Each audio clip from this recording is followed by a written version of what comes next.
Hello, everyone. I'm going to talk today about the role of reinforcement learning in cognitive architecture research.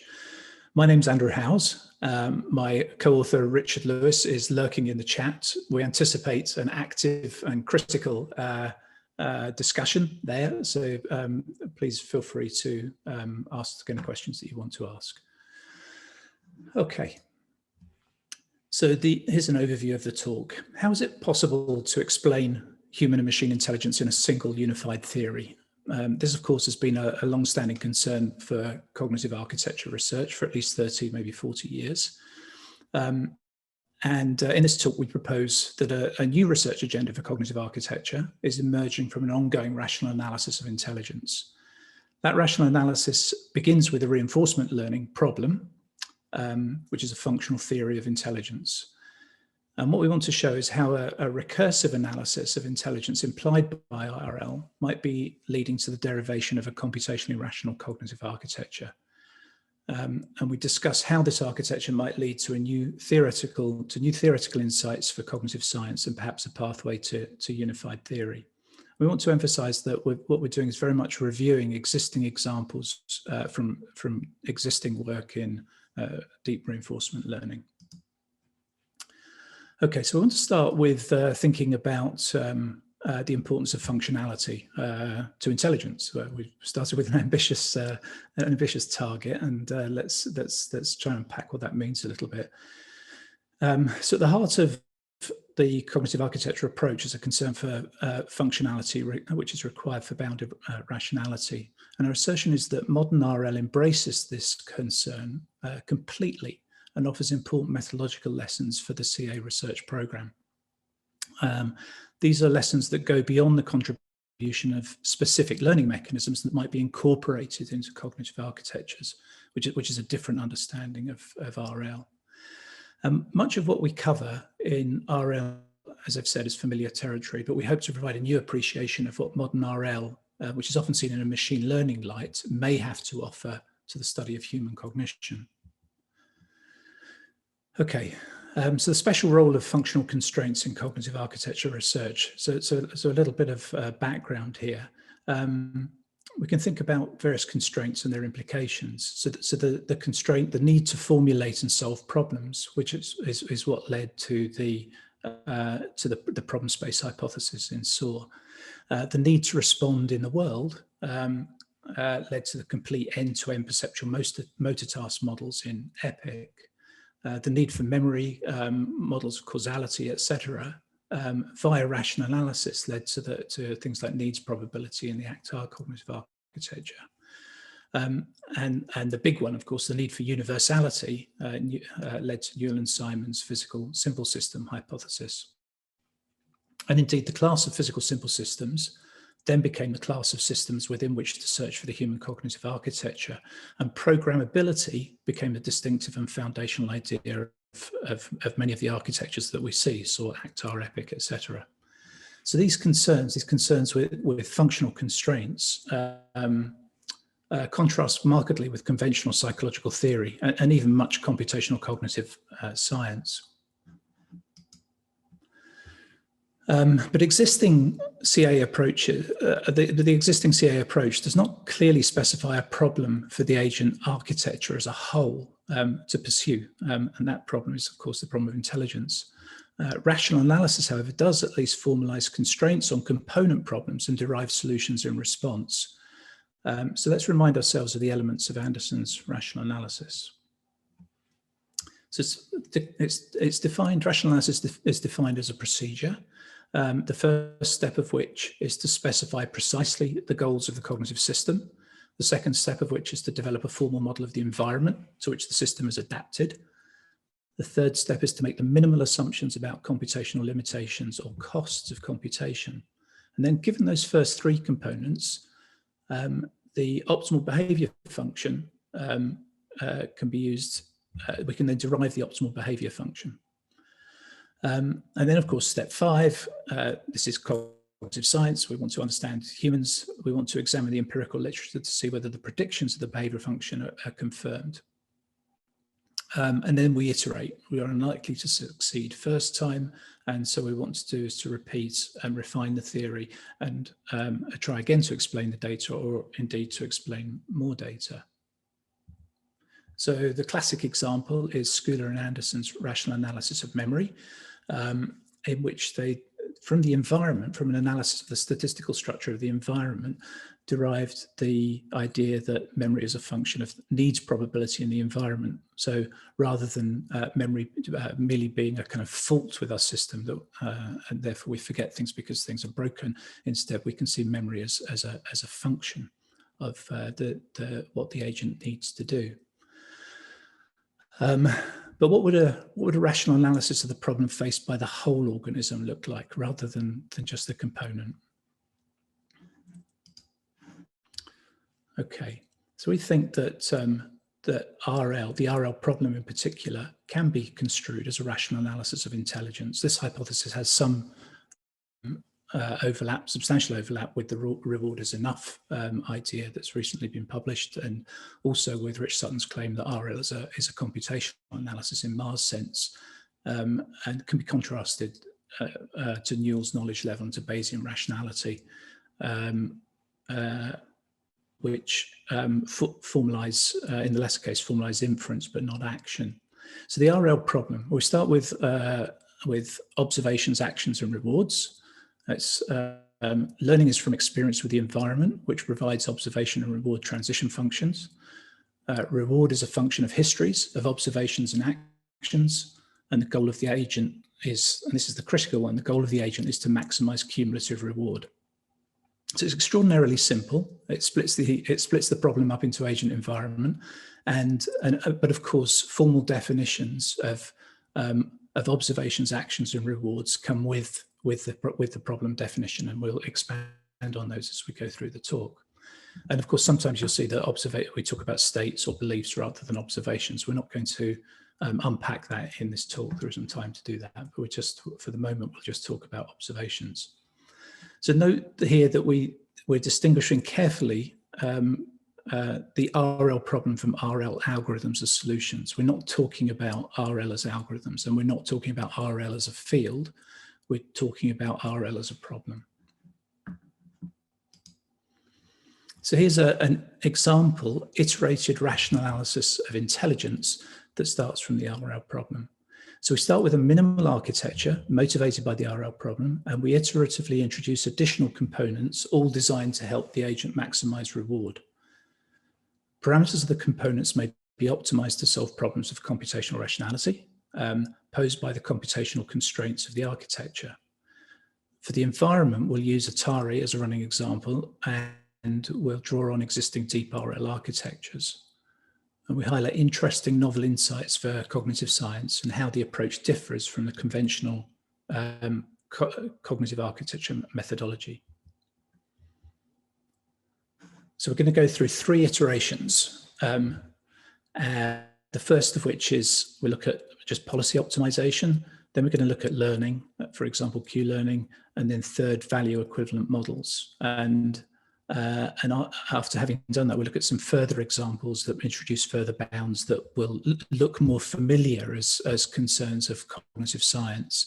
And lastly, look at the problem of apparent irrationality and how that might be addressed within this rational analysis of reinforcement of the reinforcement learning problem. And what we're drawing on is ideas in deep reinforcement learning. So in the field of deep reinforcement learning, there's an active exploration of cognitive architecture ideas, all motivated by and evaluated in terms of reward maximization. And we'll briefly re-describe some of that work here as an illustration of what follows from an RL-inspired rational analysis of intelligence and how it might pay dividends for cognitive science and not just machine learning.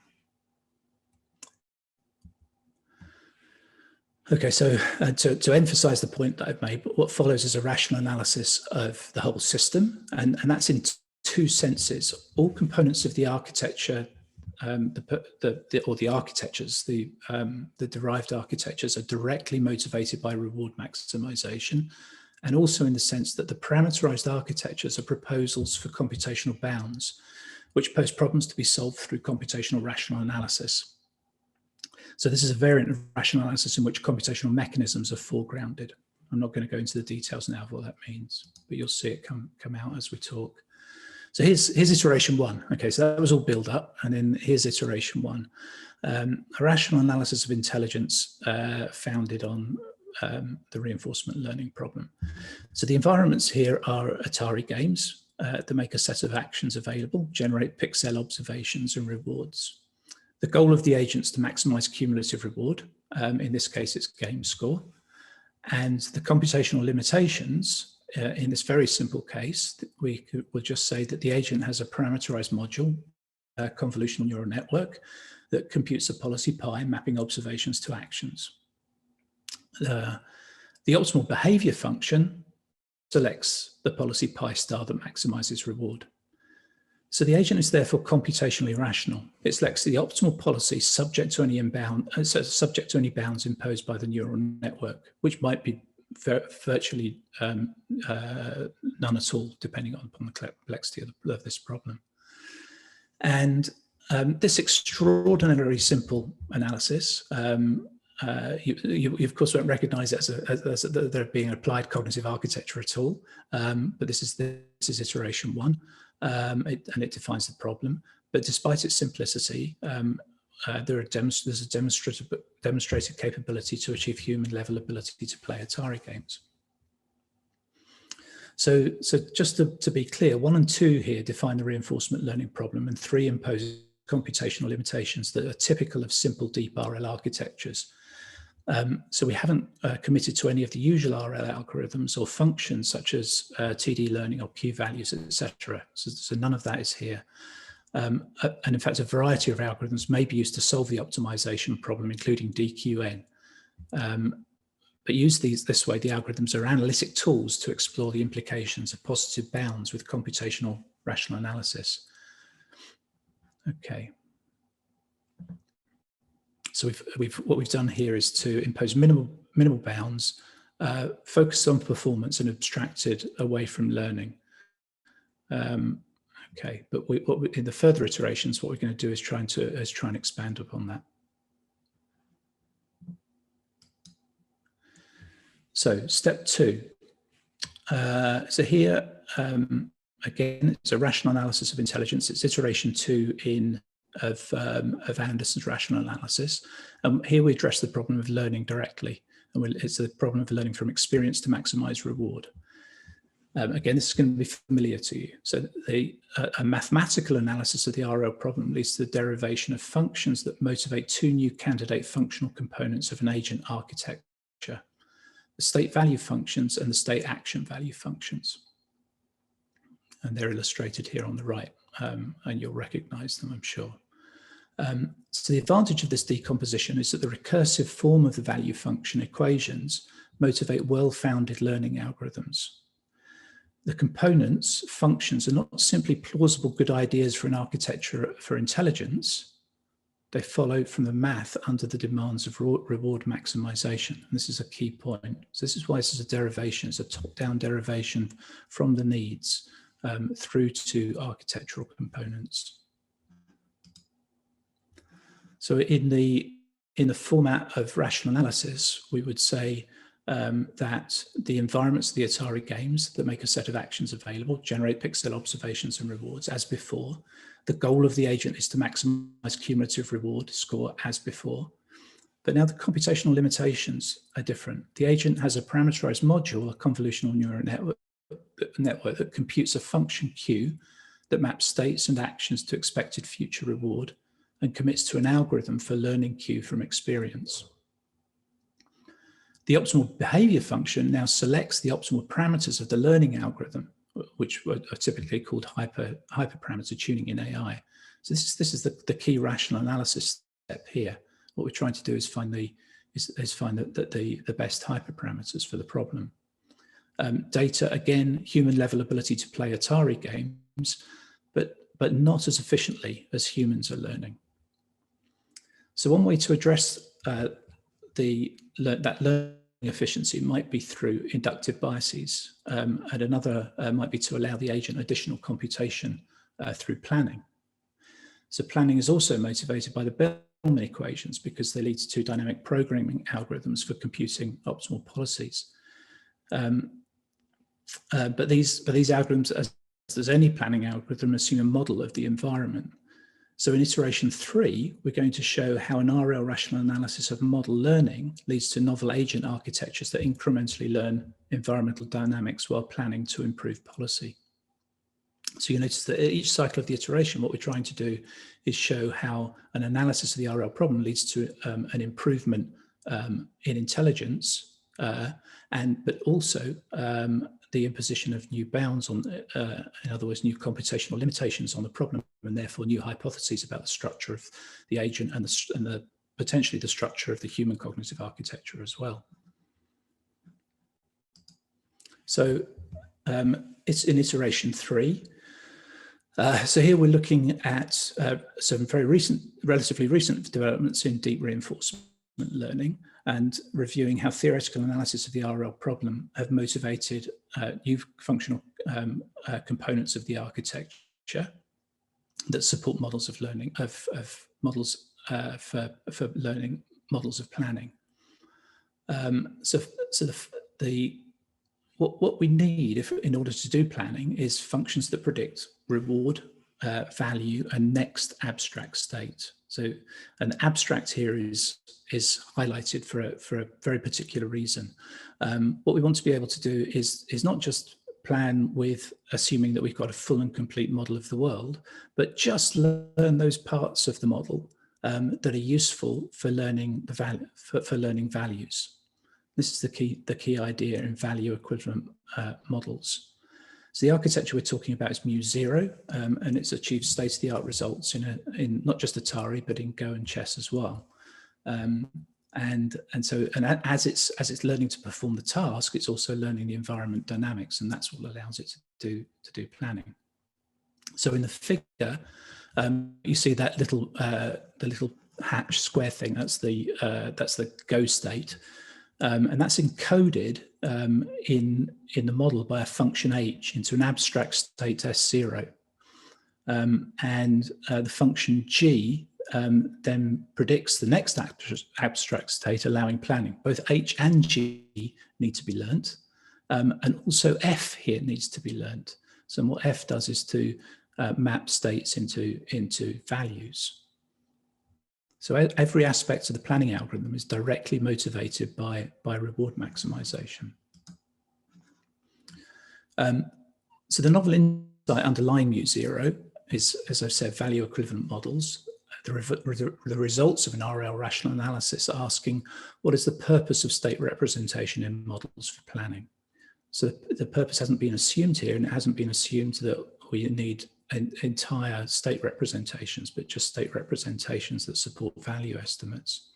So the answer is not to predict the next observation or environment state, rather it's to support prediction of value. That is what matters for planning. So the idea for training value equivalent models leads to the agent acquiring abstract state representations that enable more effective planning than planning directly with the game simulators. And you can see that extraordinary result on the right here in the graphs, where the learned model beats the real simulator, just one demonstration game here, a Pac-Man related game, and how mu0 in the bottom plot outperforms Q-learning, or mean reward, excuse me. So this demonstration provides a novel theoretical idea for answering the cognitive science question. And this is the key thing for the claim that a rational analysis of the reinforcement learning problem of intelligence is relative to cognitive science and not just machine learning. And that novel theoretical idea concerns answering the question, what's the origin of abstract mental state representations for planning? So moving from iteration 2 to iteration 3, what we've seen is an improvement in the intelligence of the agent. That's why it's a contribution to machine learning.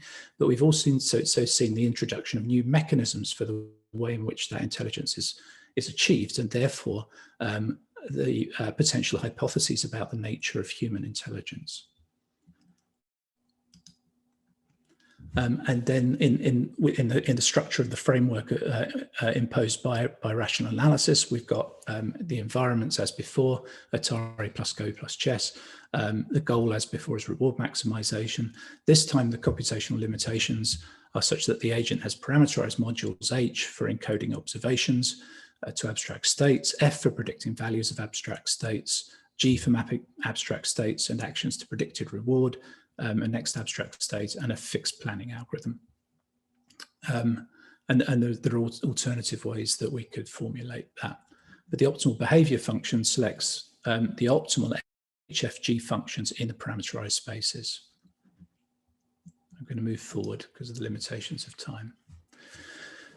So what are the important properties of the RL rational analysis that we've just presented? The first thing is it's of the whole system. It's iterative and it's cumulative. We're gaining insights, not necessarily without missteps, that's possible. There can be hypotheses that don't work out, but we're gaining insights by incorporating new mechanisms into systems that are a response to the rational analysis of the problem. And at every iteration, the positive architecture components are designed to be in service of reward maximization. Their role in reward maximization follows from formal algorithmic analysis. The parameters of every component have a well-defined optimum, and the functional system may be subject to computational rational analysis, as I've said. And the resulting architecture does not have a single RL learning mechanism in the sense of it being embodied in a cognitive architecture. But most importantly, our scientific understanding of how architectures give rise to intelligence and also how they bound intelligence improves with each iteration. Okay, so you might ask, what about bounded rationality? Right? Humans, unlike in AI, cognitive science has the requirement that CA predict and explain human cognition. We haven't really addressed that other than at the level of producing these extraordinarily skills that humans are very skillful at. But they're often not the concern of cognitive psychology. And to some, the reward maximization principle of RL makes it an unlikely candidate for human cognitive architectures. But RL agents not only maximize reward, they've also been shown to explain human cognition. In the end, it's step 5 of rational analysis that decides, does it match the data? And there are a number of examples of where the matches to the data are very good. They include infoviated vision. I'm just going to skip through these, excuse me. They also include the RL with time-bound selecting well-known ecologically rational heuristics. They include the way in which motor noise predicts motor learning in aimed movement tasks. Foveated and motor noise together predict interactive error checking while typing. Similar results for hierarchical RL, and RL with noisy estimates of value predicts visual attention during simple choice tasks. Then, of course, there are even more extreme challenges. What about apparent irrationalities? The fact that humans appear to exhibit decision-making biases seems to pose a severe challenge to any framework that's built on the idea of reward maximization. So according to Kahneman, there are a variety of known human biases suggesting that people are not good expected value maximizers and that they're subject to irrationalities. In fact, we've shown in some of our recent work that one of these apparent irrationalities, in fact, a set of them, a class of them called contextual preference reversals, cleave to the RL analysis of intelligence. The key adaptation is the use of comparison observations, which RL rational analysis has also suggested may be a general feature of intelligence. That's the contextual choice, and I'm going to skip through that. So in summary, the RL problem can be framed as a rational analysis of intelligence. In many ways, modern RL is a continuation of the rational analysis agenda set out by Anderson in 1991 and of the cognitive architecture agenda of Newell 1990. Q-learning and deep Q networks are now elementary parts of the toolkit of modern AI. Their functional success is not merely an engineering accomplishment, but an important advance for cognitive architectures and cognitive science, we contend. This rational analysis is helping form new RL-inspired theories that explain human and machine intelligence in a single unified theory. Okay, I've got 2 sets of challenges. Christian, how much time do I have? We essentially, so you're eating into your question time now. So we have 5 minutes left for however time you take and the questions. Okay, I'm going to skip the challenges then and just move to the conclusion. The RL rationalities of intelligence are a functional unification of ideas in cognitive science and machine learning.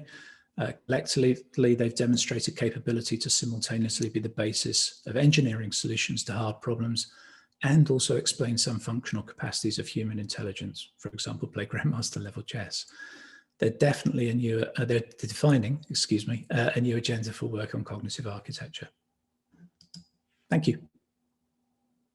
Thank you very much. Great presentation. And Rick has been extraordinarily busy attending to the questions in the chat.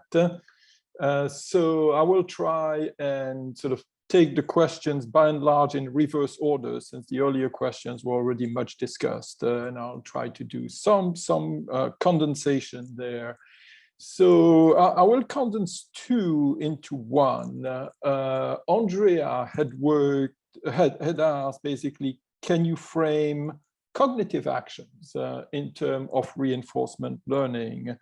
And Paul Rosenblum had asked, I think, what is a related question that provides sort of a rationale for some of the existing mechanisms, but does it make proposals for new modules in cognitive architectures or new components? So I think those two ideas of how this RL approach essentially relates to existing cognitive construct, cognitive actions, cognitive mechanisms, cognitive modules, and what it means for that. Good. Let me pick up the Andrea's question about cognitive actions. I think our answer is yes, in principle, that we can formulate the problem of selecting among cognitive actions as an RL problem. And there's work that is has already done this in some sense. I think some of Randy O'Reilly's work on working memory, takes exactly this kind of approach. So there's no reason in principle why we can't do that. So it need not just be about external action. And indeed, there's a sense in which the Mu0 work is all about internal planning actions that are and how to do the search, how to expand the search tree, what states to predict. That's all driven by RL. So plenty of examples, I think, of that. All right, thank you. Going a little bit back further, Dave Raggett had asked and was seconded by a number of other attendees about, can you frame agent interactions in social groups? So as Mark Orr asked, how about teams?